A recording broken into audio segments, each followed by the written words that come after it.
Alex here with Chris Sander. Chris, big day, 6 innings. You guys get a 3-0 win here over Perkiomen Valley. How about the win today? Pretty awesome. Finally kind of slotting in back into that win column and get things rolling here after that Phoenixville win.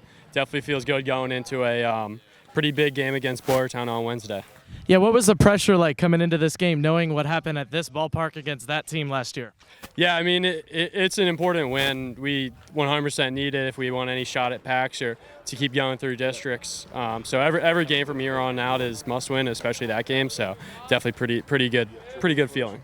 That's a good answer, but you didn't take stepping into Evan Jones's shoes was what I was saying after the perfect game. What pitch did you have today?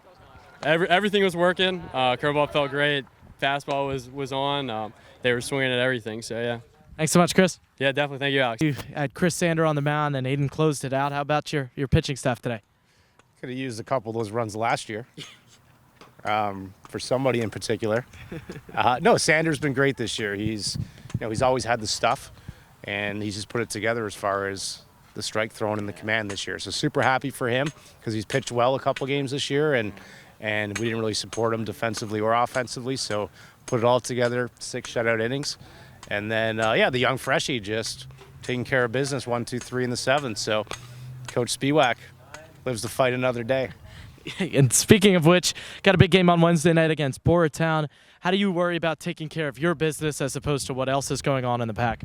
I'd be lying to tell you that we had to win 2 games. So even we're thinking about what moves to make as far as pitching. Do we bring maybe Will in, knowing that we need him on the mound against Boyertown? So it does factor in to our decision making in game. But the good news is, he'll be getting the ball on Wednesday in a big game. I guess we'll know in advance how meaningful that game is. But either way, it's going to be a meaningful game. So we talked to the boys down the line. At worst, that's still going to be on the line, even if it isn't for PACs. It's going to be for a district home game at the very least. So I'll be disappointed, but we had our chances. You got to win your way in. So we don't want to blame for ourselves for not being in that dance, but there's a bigger dance awaiting. So we got to make sure we're ready for that.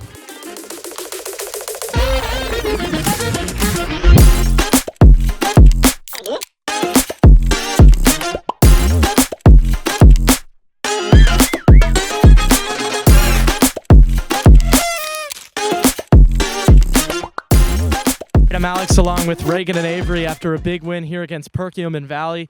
They pushed at the end. The final score with 8-4, but you guys have done it. You have clinched PACs for the 2nd straight season. This was a rematch of the championship game from last year. What are you feeling like going into next week? Feeling good, feeling confident, feeling ready to win.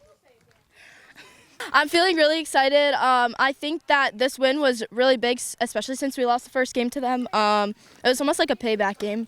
It was. Yeah.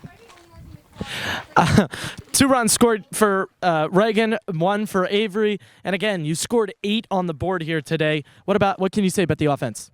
We were hitting the ball, putting the ball in play, forcing them to make plays, making errors, and we did what we had to do.